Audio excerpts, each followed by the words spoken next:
Hello again, everybody. Welcome to USA Wrestling Weekly. I'm Scott Casper. Let's take a look at what's trending with the national governing body of your sport, USA Wrestling.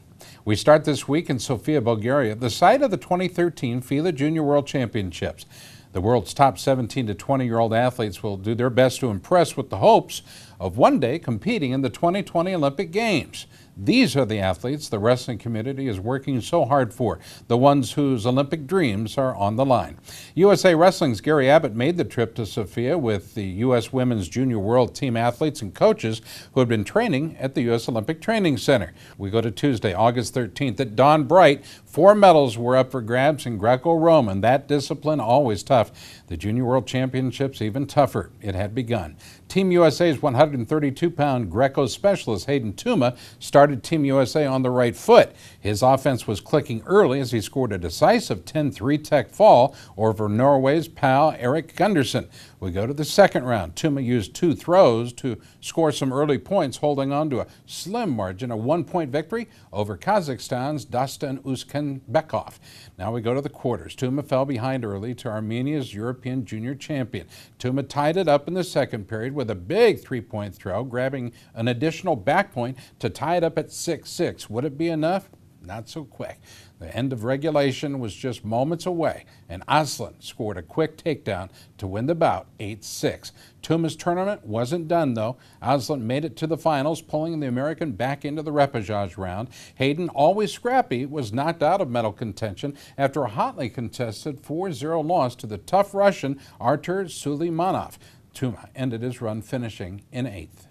My last match against the Russian, I got hit with a passivity call. He got on top and gutted me for 1 and then gutted me for 2. Really tough on top, but I went out there and I was brawling and calls didn't get quite called my way, but it's all right. It's just a learning experience for me. Well, after the exciting first day, the U.S. offense just couldn't find its footing. 3 other Greco men competing that day were defeated in their first match and didn't qualify for the repechage rounds as their opponents failed to reach their finals. Let's take a look at how they did. We start with Jordan Spieler. He was competing in the Junior Worlds for the 2nd straight year. He opened at 163 with a 5-0 loss to Georgia's European Junior bronze medalist, Lasha Gobads. Kevin Beasley wrestles during the season for Old Dominion. His goal was to beat his Turkish opponent, but in the end, the 211-pounder lost to Fatih Baskoy of Turkey 0-7. Matching the same score, but at 110, was Terzo Lara. He fell to Bensjuhas of Hungary in his first match. Now we go. U.S. coach Rodney Smith assessed Tuma's day and the performance of the other athletes. I prepared this in terms of our conditioning. Yes, it's there. Hayden's conditioning. He came back from a 4-point deficit. Nice reverse lift. He was strong in the end. He finished strong. In all his matches, he finished strong. Conditioning is not our problem. Next week, our coverage of the Greco-Roman Junior World Championships will continue, along with all the action of both women and men's freestyle. Well, prior to the team departing for Bulgaria, USA Wrestling's Richard Immel talked to members of the Women's Junior World Team as they finished a very inspired training camp in the Springs. This will be Jenna Burkert's 3rd straight Junior Worlds. In 2011, she took 5th at the event. The 130-pounder still seeks her first medal. Training is going really good. Just had our senior world team trials for the non-Olympic weights, so we had about 2 weeks before that, and we got to taper down. So now it's just still pretty much tapering right into Worlds. So I'm physically feeling great, mentally feeling good. Well, King University's Julia Salata returns for the 2nd time to compete at 158 pounds. She took 8th last year. There's a lot of tough girls. Those at that weight. You take 7 weights, you can condense it down to 3. You have a lot of tough girls, a lot of tough matches, and every girl I wrestle is, the talent level that I'm going to see over there. So I'm glad I got those matches in. Well, at 147 pounds is Lori Ramos, another King University wrestler. She's looking to make a name for herself at her first Junior World event. I have the opportunity to work with different partners other than the girls that I work at King. For a while I was working with my usual partner, which is Amanda, but now I get to work with all kinds of girls and they're teaching me all kinds of new things every day. We'll be right back.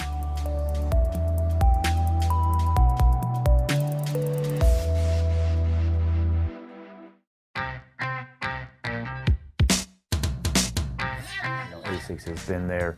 They've been the lifeblood of the sport.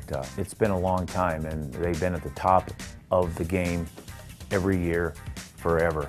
And I'll tell you what, now that I think about it, maybe that's where I've gotten my inspiration, because you know, I always want to be in the top of my game in wrestling, and I think that's where Asics is and wants to be as well.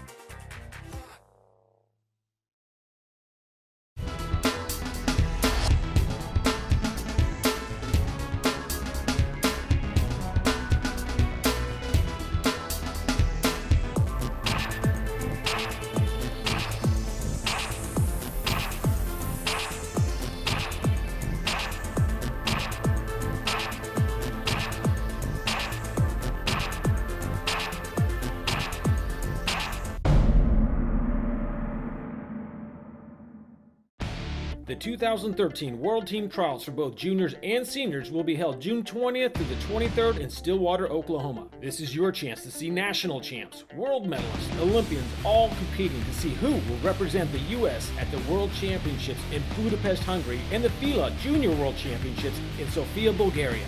Visit www.theworldteamtrials.com for all your ticketing and travel information. Asics is the proud sponsor of USA Wrestling's national teams.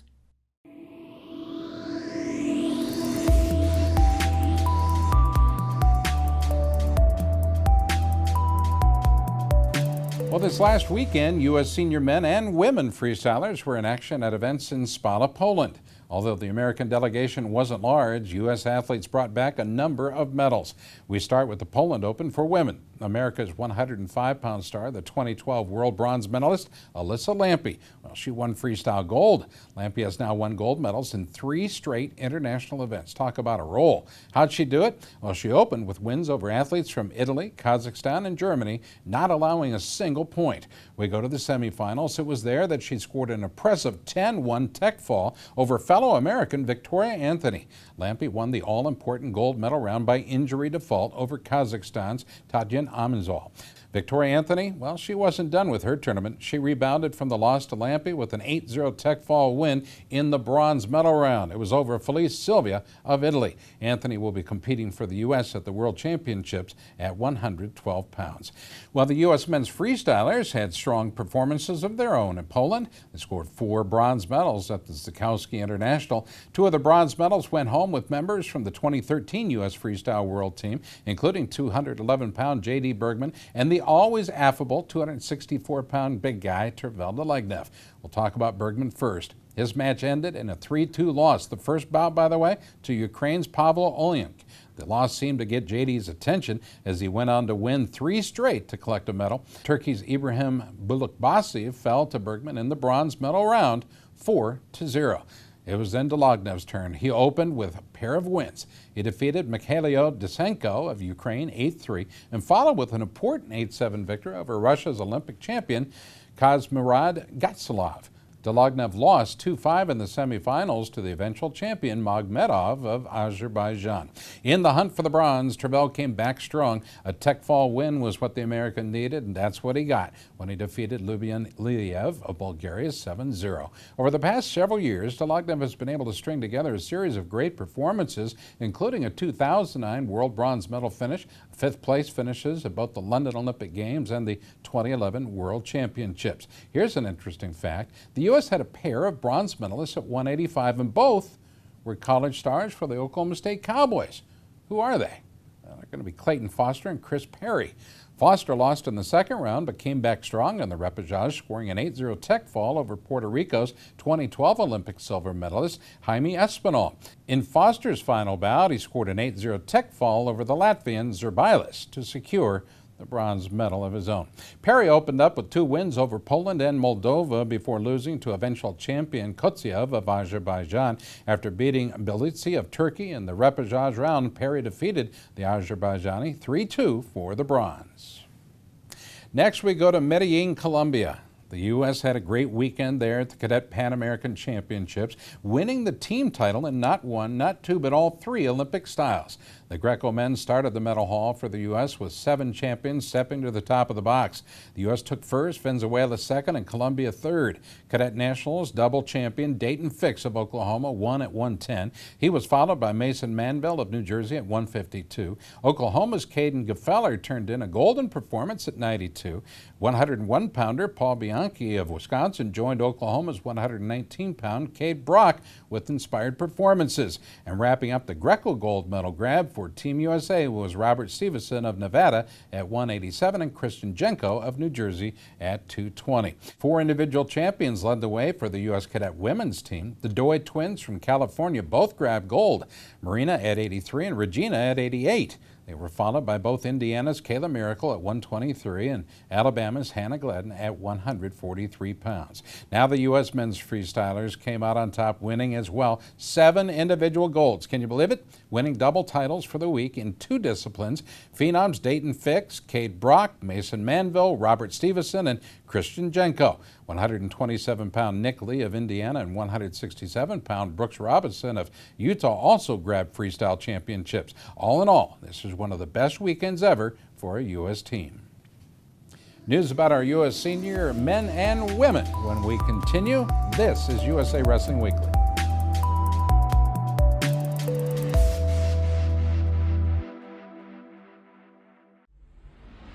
Wrestlers, are you ready for the next step? USA Wrestling challenges you to test your skills at the USA Wrestling Clifton Athletic Folkstyle Nationals. Become a national champion. Head to the Unidome in Cedar Falls, Iowa on April 5th and 6th to compete against the best wrestlers in the country. Last year's event featured 1,200 cadet and junior wrestlers from 32 states on 26 mats. For more information about this event and other tournaments, visit usawrestlingevents.com.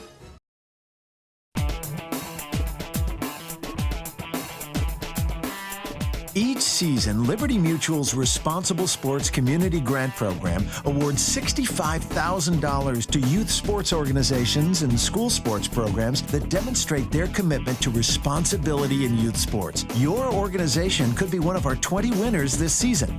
It's easy. Simply visit responsiblesports.com and click on the Community Grant Program. Administrators register their organization with the program, then reach out to rally parents, coaches, and team supporters to log on and review either the Responsible Sports Parenting or Responsible Coaching Guide. Then complete the quiz and showcase your mastery of the concepts. Every successfully passed quiz is worth a point that you can credit to your favorite youth sports organization or school sports program. Connect with friends, family, and neighbors to rally more support. The teams and schools with the most points at the end of the grant period win. It's that simple. Watch the leaderboard throughout the grant season, then rally more of your supporters to increase your totals. Liberty Mutual is committed to celebrating and championing youth sports and to financially supporting organizations that demonstrate their commitment to responsible sports.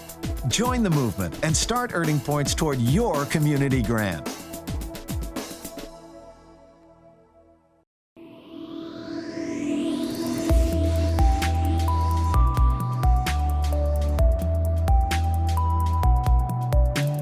Now let's go to Colorado Springs, Colorado. The annual USA Wrestling Board of Directors meeting was held there this weekend, and USA Wrestling's leadership gathered in the Springs for the meeting chaired by President James Ravanack. U.S. Olympic Committee CEO Scott Blackman started the meeting with an inspired speech on the importance of wrestling to the Olympic family. So we're grateful for all the good things that USA Wrestling does and grateful for the strength and quality, not only of your national team program, but all of your programs. Well, after greeting the board, President Ravanack and Executive Director Rich Bender presented their annual report.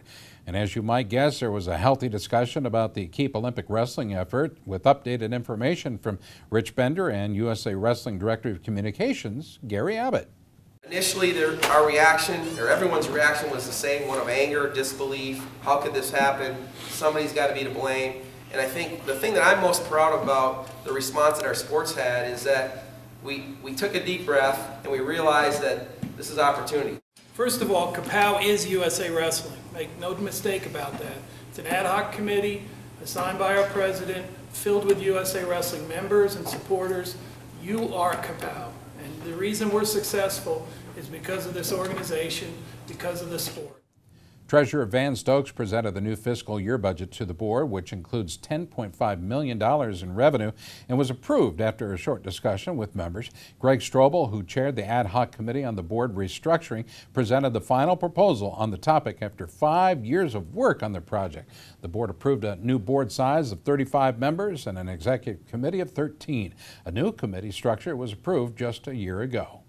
Well, it's been a long process. I remember working for USA Wrestling and them talking about maybe changing the board structure, good grief, back in the 80s. Finally, Jim Ravanack asked me 4 years ago to head up an ad hoc committee to look at changing our board structure and making it more efficient. And I think we really came up with a good system. I'm really pleased the board voted for it today. Well, the board also elected members for the 3 standing committees that include the Finance Committee, the Ethics Committee, and the Audit Committee. Also approved was the Junior Olympic Wrestling Committee report, which concerned USA Wrestling's grassroots programs. One of the biggest changes was the approval to change the competition format of both the junior and cadet nationals to a line bracketing system. President James Ravanack talked about the meeting.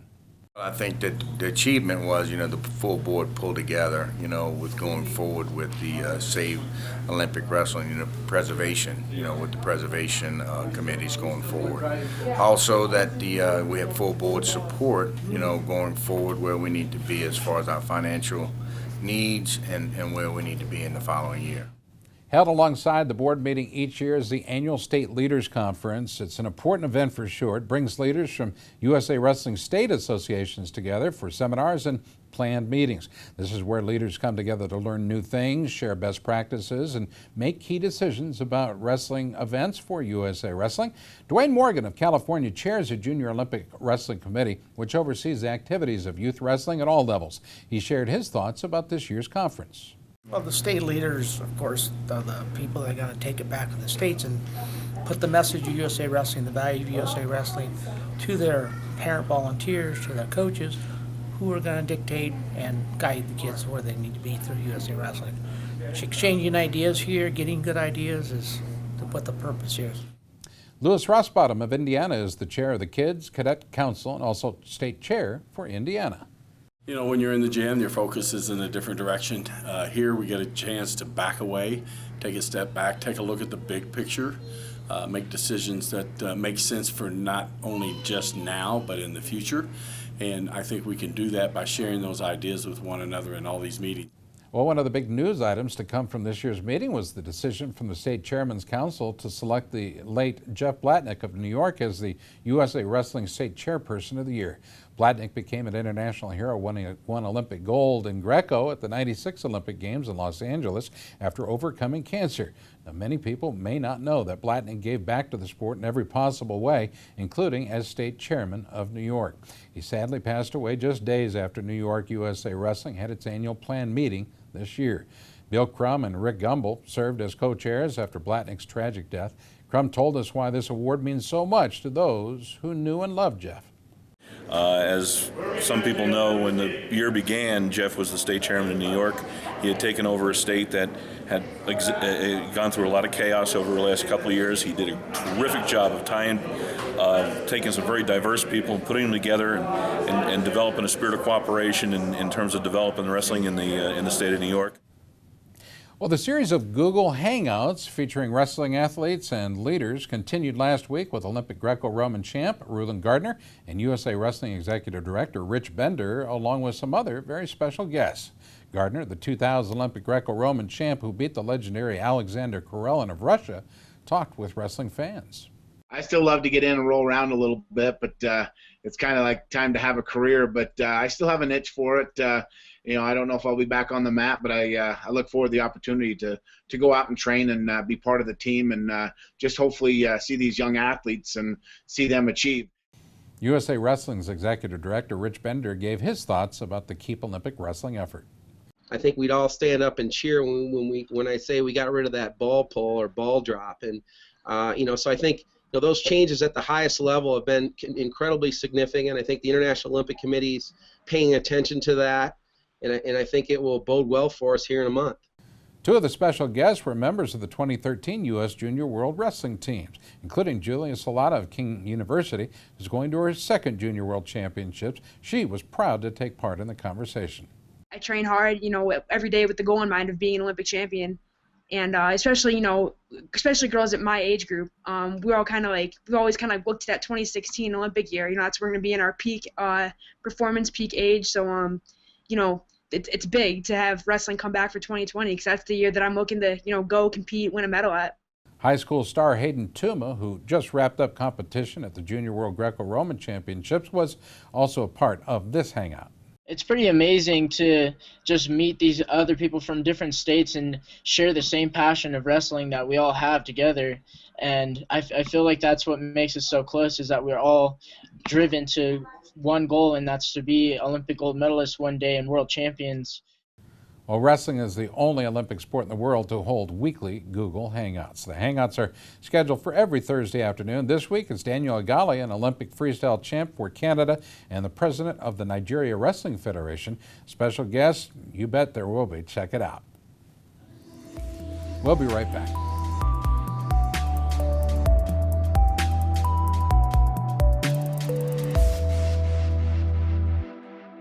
There comes a point in your life that determines who you are, whether you will lead or follow, whether you will fight or give in, whether you will win or lose,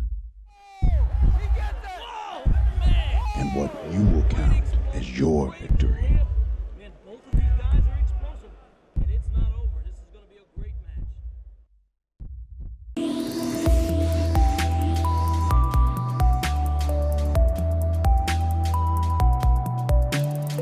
Well, the International Olympic Committee made an important announcement about wrestling during a press conference in Moscow this week. The IOC Executive Board has accepted the request from FILA to add 2 weight classes for women's freestyle at the 2016 Olympic Games in Rio. It brings the number of women's divisions from 4 to 6. In order to maintain the number of medals allotted to wrestling, both men's freestyle and Greco will each be reduced by 1 weight class from 7 to 6. The expansion of opportunity for women in wrestling was well received by the International Olympic Committee. The IOC will now vote in September on whether wrestling will remain on the Olympic roster in 2020 and 2024. Information on the composition of the weight classes at the Olympic Games has not yet been determined or announced, but of course, we will keep you updated on future shows. Well, there's a big wrestling event coming to the Cooler in Alpharetta, Georgia, August 30th through September 2nd. We'll see you there. The U.S. Men's Freestyle World Team will head south for their final domestic training session as part of the big event. The rally is a celebration of the sport with a Keep Olympic Wrestling theme, as well as a send-off for the U.S. World Kids. Rally for Wrestling is organized by the Titan Mercury Club, which is sponsored by U.S. Freestyle Team leader Andy Barth. Now, the event will be co-sponsored by USA Wrestling, the National Wrestling Hall of Fame, the National Wrestling Coaches Association, and the Committee for the Preservation of Olympic Wrestling, as well as Takedown Sportswear. Now, some of the activities include a Friday night sock hop, the Rally for Wrestling exhibition, wrestling clinics, appearances from Olympic wrestling legends like Tom Brands, Cale Sanderson, Dan Gable, Brandon Slay, and Zeke Jones. We talked with Team Georgia State Chairman Anthony Flatt and organizer Frank Lapoli of the Titan Mercury Wrestling Club about this exciting event. We're getting everybody involved to support this. This is an opportunity for us to all to come together as a wrestling community, from the little kids all the way up through the college wrestlers, and to come out and support wrestling, support the Save the Olympic Wrestling movement, and to also send off the U.S. team to their World Team competition. Rally for Wrestling is very simple. It's a rally. It's a pep rally. It's the pep rally at the highest thing. And it's a pep rally to talk about all the good things that wrestling does for, I know that it's done for me, it's done for Anthony, and done for a lot of people out there throughout the years. And we're asking everyone to come to Alpharetta, to come be a part of this wonderful event. All right, fans, you now have the chance to order a new film that provides a behind-the-scenes look at the U.S. men's freestyle team in training and competition that will help support the Keep Olympic Wrestling movement. USA Wrestling and CPOW have released the Inside Trip, USA Wrestling Keeping the Dream Alive video, which is now available for pre-order. The film shows the U.S. men's freestyle national team from the U.S. Olympic Training Center in Colorado Springs to New York City for the Rumble on the Rails event at Grand Central Terminal. Inside Trip gives fans a peek peek into the intense training regimen and the thrill of competition. The film cost $24.99 with proceeds benefiting the campaign to keep the sport in the Olympic Games. You can pre-order right now. Look for the address on your screen right here, or you can find it, of course, on themat.com as well. In other news, the Rumble on the Rails event that took place in New York City May 15th has now been nominated for Best Amateur Sporting Event from Sports Travel magazine. The event featured teams from the USA, Iran, and Russia and was part of World Wrestling Month. Fans, you can go online to vote, and you're encouraged to support the Rumble on the Rails. Make your vote count today. Look for it here on the screen, also on themat.com. It's time for our USA Wrestling Photo of the Week contest. The pictures are sent in by families and fans from around the country and are being considered for the photo contest page in our USA Wrestler magazine and our Facebook page. This week, our Photo of the Week comes from Don Wolf. It shows Chad Reese of the Bison Legend Wrestling Club scoring a takedown in the NHSCA duels in Virginia Beach, Virginia last May. Have your photographs considered simply by emailing them to the very hardworking Gary Abbott at gabbott@usawrestling.org. Well, folks, that'll do it for this week's show. From all of us here at USA Wrestling, I'm Scott Casper, and thanks for watching.